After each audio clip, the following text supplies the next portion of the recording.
स्वागत है फिर से आपके अपने YouTube channel the universe physics classes bye Aman sir में। बेटा जैसे कि क्लास 11th का हमने एक सीरीज़ चलाया जिसमें पार्ट 1 पार्ट 2 कवर कर दिया है, ये पार्ट 3 में लेके आया हूँ और कोशिश करेंगे कि इसमें सारा चीज़ें कवर करवा दें। क्लियर है? तो यूनिट 1 फिजिक्स का क्लास 11th का यूनिट 1 भौतिक जगत तथा मापन, फिजिकल वर्ल्ड एंड मेजरमेंट, ये यूनिट कम्प्लीटली ख़त्म हो जाए और देखते हैं हम लोग कहाँ तक लेके चल पाते हैं। क्लियर? तो बेटा आज हम लोग का बीमा बचा हुआ है, इस चैप्टर में बीमा और सार्थक अंक 2 टॉपिक बचा हुआ है। कोशिश करेंगे दोनों टॉपिक एक साथ कवर करवाने के। क्लियर है? चलो तो स्टार्ट करते हैं सबसे पहले बीमा के। तो देखिए बीमा क्या है। देखो बीमा का परिभाषा थोड़ा सा आपको इधर उधर से याद करना पड़ेगा, कैसे मैं कोशिश करता हूँ आपको समझाने का। क्लियर? और फिर बीमा का एक बार आपको याद हो जाएगा और उसके बाद बीमा हम लोग निकालना सीखेंगे। लेकिन उससे पहले थोड़ा सा याद करिए, हम पहले आपको पढ़ाए हैं कौन सी राशि? भौतिक राशि। कौन सी राशि? भौतिक राशि। कौन होता है भौतिक राशि? वे राशि जिसको माप सकते हैं, जिसको नापा या तोला जा सके उसको भौतिक राशि कहते हैं। तो क्या द्रव्यमान को हम लोग तौल सकते हैं? द्रव्यमान को इंग्लिश में कहते हैं मास। तो द्रव्यमान को इंग्लिश में कहते हैं मास। तो मास कैसी राशि हुई? द्रव्यमान को तौल सकते हैं, जिसको नाप या तौल सकेंगे वो भौतिक राशि।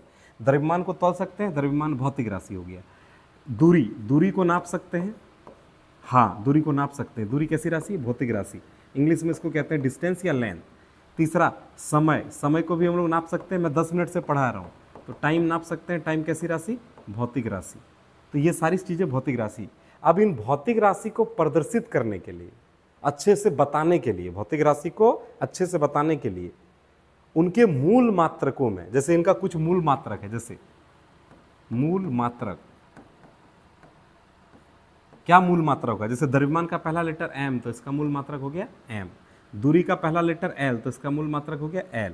समय का पहला लेटर t तो इसका मूल मात्रक क्या हो गया? t। तो इनके मूल मात्रकों में कुछ घात का प्रयोग किया जाता है, a b c। इन्हीं घातों को a b c को कहा जाता है बेटा बीमा। क्या कहा जाता है? बीमा। तो बीमा क्या है? किसी भी भौतिक राशि के मात्रकों को प्रदर्शित करने के लिए इसके मूल मात्रक में, मूल मात्रक कैसे? द्रव्यमान का पहला लेटर m, लेंथ दूरी का पहला लेटर l, समय का पहला लेटर t, इसमें कुछ घातों का प्रयोग किया जाता है। इन्हीं घातों को कहा जाता है बीमा। इन्हीं घातों को कहा जाता है बीमा। चलिए इसको थोड़ा सा हम पढ़ के समझाते हैं। क्लियर है? नोट्स में हम लोग पढ़ के समझते हैं। देखिए पढ़ते हैं, लाइन बाय लाइन पढ़ते हैं। देखिए किसी भी भौतिक राशि के मात्रक को प्राप्त करने के लिए, किसी भी भौतिक राशि के मात्रक को क्या करने के लिए? प्राप्त करने के लिए उसके मूल मात्रक में कुछ घातों का प्रयोग किया जाता है, जिसे उस भौतिक राशि का बीमा कहते हैं। क्लियर है या नहीं है? तो बेटा इस हिसाब से मुझे बताइए द्रव्यमान का बीमा क्या हो जाएगा? m पर पावर a यानी m मान लेते हैं। दूरी का क्या हो जाएगा? l पर पावर b। समय का क्या हो जाएगा? t या t पर पावर c। क्लियर है? तो यहाँ पे लिखा वही लिखे हुए हैं। क्लियर है? देखिए एक बार शॉर्ट फॉर्म में दोबारा अच्छे से समझाएंगे, घबराइए नहीं। तो बीमा को हमेशा पहला तो काम है कि बीमा को हमेशा बड़ी ब्रैकेट में रखेंगे, अभी बताएंगे कैसे। उसके बाद बीमा में द्रव्यमान को द्रव्यमान दूरी तथा समय को क्रमशः कैसे? द्रव्यमान को m से, दूरी को l से एवं समय को t द्वारा सूचित किया जाता है। बोल दी? क्लियर है? अब जैसे कोई समीकरण लिखते हैं, मान लेते हैं कोई समीकरण लिखते हैं, जैसे यहाँ पे समीकरण ले लेते हैं। जैसे एक समीकरण लेने की कोशिश करते हैं यहाँ पे, x बराबर m पर पावर a, l पर पावर b, t पर पावर c। तो ये जो पूरा समीकरण है, ये समीकरण मान लेते हैं कुछ समीकरण a। तो इस समीकरण को कहते हैं हम लोग बीमीय समीकरण। कौन सा समीकरण बेटा? बीमीय समीकरण। और इस सूत्र को कहा जाता है बीमीय सूत्र। और a b c जो है उसको बोलते हैं बीमा। क्या बोलते हैं? बीमा। पढ़ के देख लीजिए। समीकरण 1, जहां a b c बीमाएं हैं एवं इस समीकरण को बीमीय समीकरण कहते हैं और इस सूत्र को बीमीय सूत्र कहते हैं। अब थोड़ा सा हम लोग बीमा निकालना सीखेंगे। अब थोड़ा सा क्या करेंगे हम लोग? बीमा निकालना सीखेंगे। स्टार्ट करें? तो देखो अब हम थोड़ा अपने स्टाइल से थोड़ा बीमा समझाते हैं। ये तो था परिभाषा के हिसाब से बीमा, अब मेरे स्टाइल से थोड़ा बीमा समझिए। स्टार्ट करते हैं। देखो बेटा कोई भी कंपनी बनती है तो उसका कुछ लोगो होता है या नहीं होता है? जैसे द यूनिवर्स फिजिक्स क्लास एक कंपनी है, इसका लोगो है यू। ऐसे ही बेटा जितने भी भौतिक राशि बनाया उन सभी का पहचान के लिए कुछ लोगो बनाया गया और उसी लोगो को कहते हैं हम लोग बीमा, क्या कहते हैं, बीमा या बीमीय सूत्र, बीमा या बीमीय सूत्र। जैसे, और देखिए भौतिक राशि संसार में बहुत सारे हैं, जैसे कौन कौन से, द्रव्यमान, दूरी, समय, चाल, वेग, त्वरण, बल, विस्थापन, आवेग, संवेग, बहुत सारे भौतिक राशि हैं। तो सबका लोगो याद रखना उतना संभव है नहीं, तो एक ट्रिक बनाया गया। जैसे द्रव्यमान का पहला लेटर क्या है, एम, तो इसका बीमा हो गया एम। अब किस में लिखेंगे, बड़ी ब्रैकेट के अंदर लिखेंगे। दूरी का पहला लेटर एल, तो इसका बीमा हो जाएगा एल। समय का पहला लेटर टी, तो इसका बीमा हो जाएगा, समय का बीमा हो जाएगा टी। और बीमा को हमेशा एम एल टी के रूप में लिखा जाता है। किस रूप में, एम एल टी, और बड़ी ब्रैकेट लगा कर लिखा जाता है। इस चीज़ को याद रखिएगा, बीमा को हमेशा एम एल टी के रूप में लिखा जाता है और बड़ी ब्रैकेट लगा कर लिखा जाता है। अब कुछ भौतिक राशियों का हम लोग बीमा लिखते हैं, स्टार्ट करते हैं। जैसे यहाँ पे एक साइड हम लिखते हैं क्रमांक संख्या, क्रम संख्या, और दूसरे साइड हम लोग इधर लिखते हैं भौतिक राशि।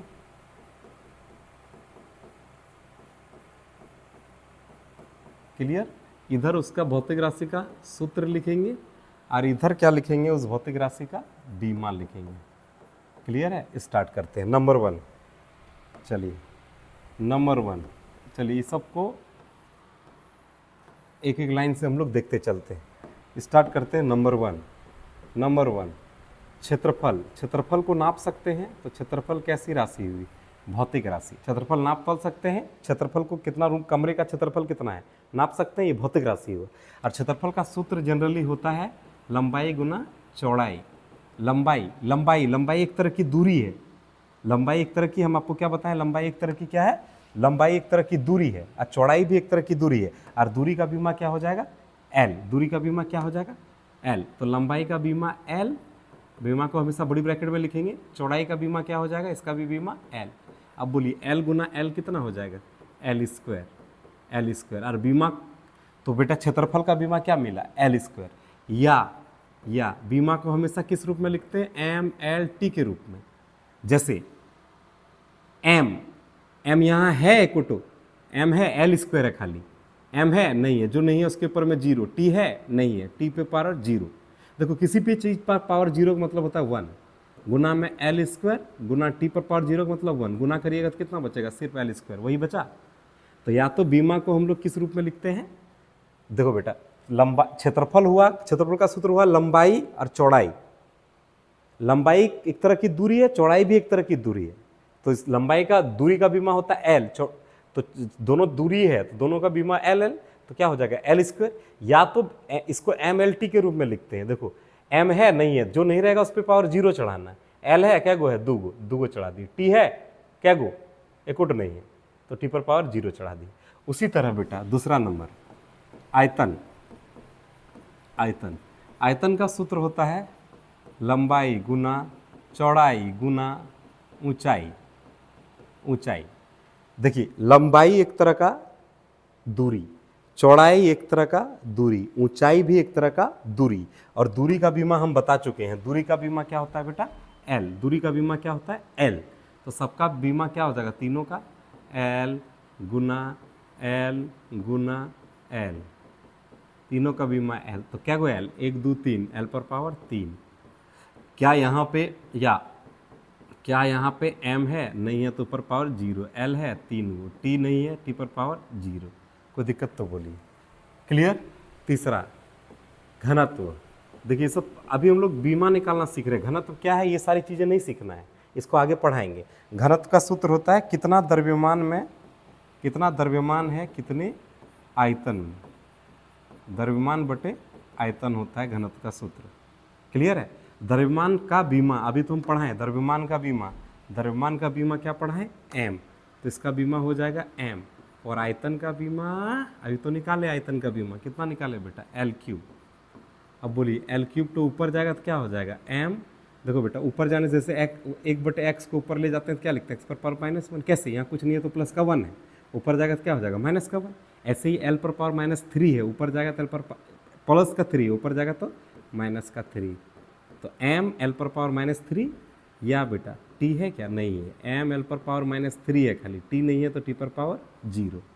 क्लियर है। उम्मीद करते हैं समझ में आ रहा होगा आपको। आगे बढ़ते हैं। 4 नंबर देखो बेटा, दूरी या विस्थापन। इसका सूत्र कुछ नहीं होता है, दूरी या विस्थापन। विस्थापन क्या है? दो बिंदुओं के बीच की न्यूनतम दूरी को विस्थापन कहते हैं। मतलब विस्थापन भी एक तरह की दूरी होती है। तो दोनों दूरी है, और दूरी का बीमा तो आपको बता चुके हैं क्या होता है, एल होता है। अब आते हैं बेटा 5 नंबर में, चाल। चाल हो गया, चाल बराबर होता है दूरी बटे समय। चाल बराबर होता है दूरी बटे समय। दूरी का बीमा क्या होता है, एल। और समय का बीमा क्या होता है, समय का बीमा, समय को टाइम कहते हैं, पहला लेटर टी, तो इसका बीमा टी। टी को ऊपर लेके जाएंगे टी पर पावर क्या हो जाएगा, -1। क्लियर है? तो एम है नहीं, या तो बीमा हो जाएगा चाल का एल टी पर पावर -1, या एम है नहीं है, जो नहीं रहेगा उस पर पावर 0, एल है टी पर पावर -1 है, हो जाएगा। इसी तरह वेग, चाल यहाँ छूट गया था, चलिए 6 नंबर में वेग सॉरी, वेग का सूत्र होता है विस्थापन बटे समय। विस्थापन क्या है? विस्थापन क्या है? एक तरह का दूरी, दो बिंदुओं के बीच की न्यूनतम दूरी विस्थापन कहते हैं। और दूरी का बीमा क्या होता है बता चुके हैं, एल। और समय का बीमा टी। टी को ऊपर लेके जाएंगे तो ये भी क्या हो जाएगा, एल टी पर पावर -1। और बेटा या एम है नहीं है, एम नहीं है तो एम पर पावर 0, एल टी पर पावर -1। अगर देखा जाए तो इन दोनों का, चाल और वेग का बीमा क्या हुआ, बीमा समान हुआ या नहीं हुआ, समान। बीमा चाल और वेग का समान होता है। इसी तरह बेटा एगो लास्ट देखेंगे, उसके बाद पूरा बाकी आपको दिखा देंगे। उसी तरह 7 नंबर होता है बेटा त्वरण। त्वरण का सूत्र होता है वेग में परिवर्तन की दर को त्वरण कहते हैं। सब पढ़ाएंगे, घबराइए नहीं। त्वरण का सूत्र होता है वेग बटे समय। अरे वेग का बीमा तभी निकाले, कितना निकाले, एल टी पर पावर -1 निकाली, और वेग का निकाल दिए। अब समय का बीमा कितना है, टी। अब टी तो ऊपर लेके जाएंगे तो क्या हो जाएगा, एल टी पर पावर -1 था, ये टी को ऊपर लेके जाएंगे तो टी पर पावर -1 ऑलरेडी हुआ। अब देखिए बेटा, एल टी पर पावर -1 था, ये टी टू ऊपर गया, टी पर पावर -1 हुआ। अब देखिए बेटा, एल ए को रहने दिए। अब देखो x गुना x कितना होता है, बोलिएगा आप, x²। कैसे? यहाँ पे कुछ नहीं है तो प्लस का 1 है घात, यहाँ पे कुछ नहीं है तो प्लस का 1 है। आधार जब समान होता है तो घात जुड़ता है, 1 जोड़े क्या हो गया 2। क्लियर है? 1 जोड़े क्या हो गया 2।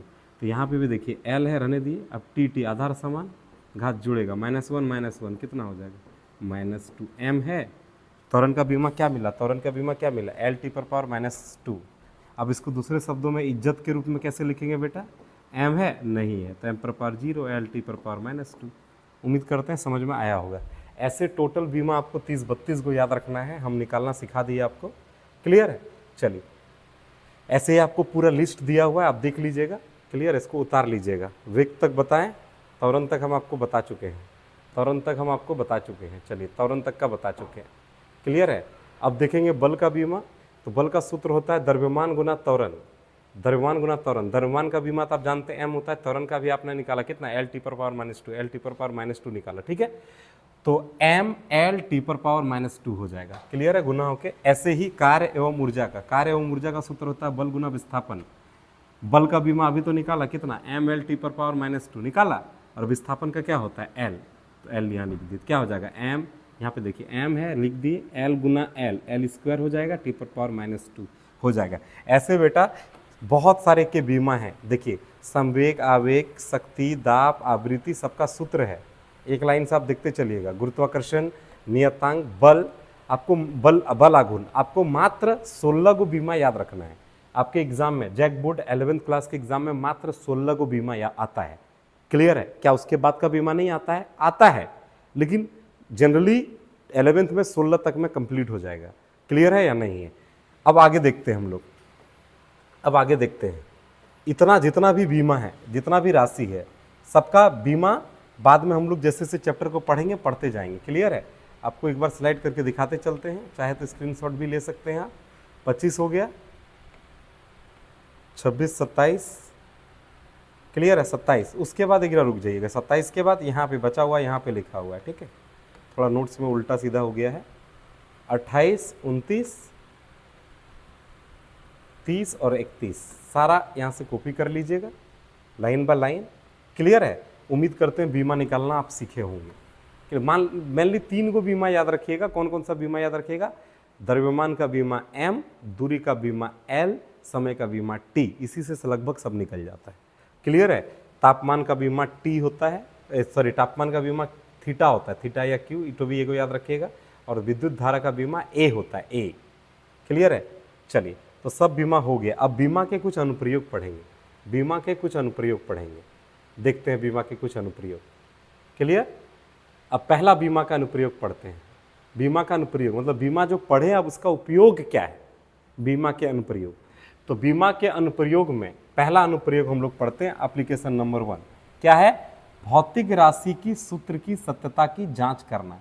माने कोई भी भौतिक राशि का सूत्र है, कोई भी सूत्र है, उसको चेक करना है बीमा की मदद से कि वो सही है या गलत है। जैसे उदाहरण के तौर पर बीमी विधि का उपयोग कर दिए गए समीकरण की सत्यता की जांच कीजिए।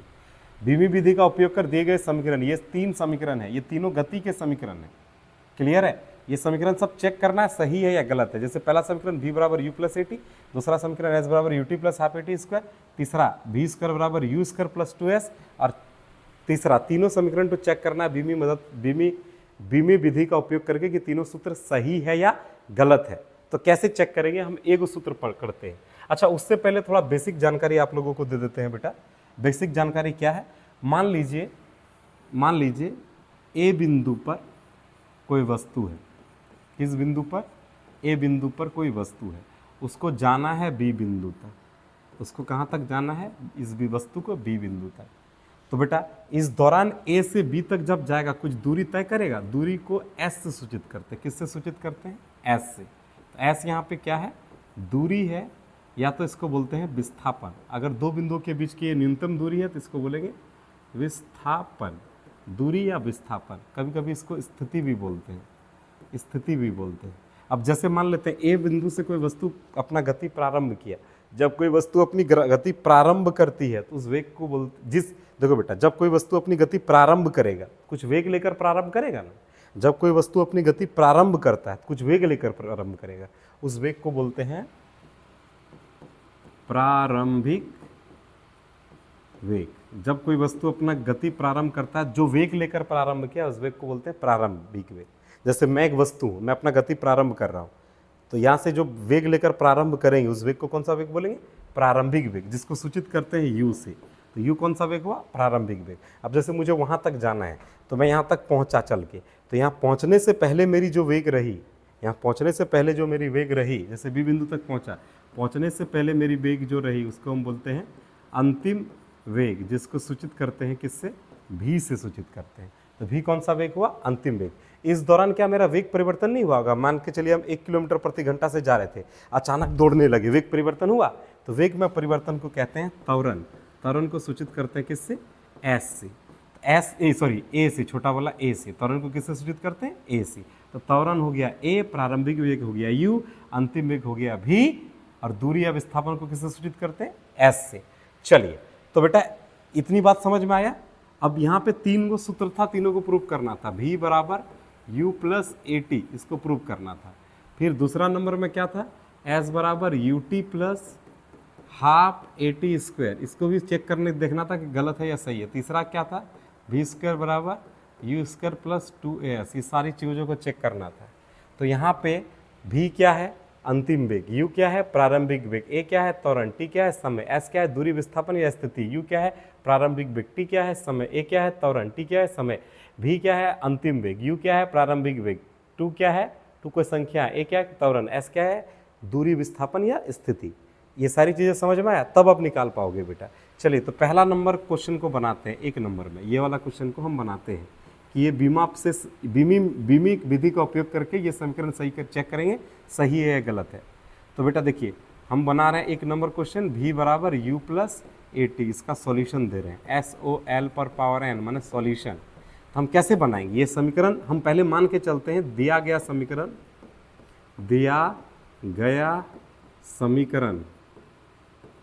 सत्य होगा। दिया गया समीकरण क्या होगा? सत्य होगा। दिया गया समीकरण सत्य होगा। कब? जब बीमा के मदद से इसको चेक करा ना सही है गलत। तो बेटा जब LHS का बीमा RHS के इक्वल होगा तब ना समीकरण सत्य होगा। क्या बोला मैंने? LHS बराबर हो जाएगा RHS के, और बीमा से चेक करना है।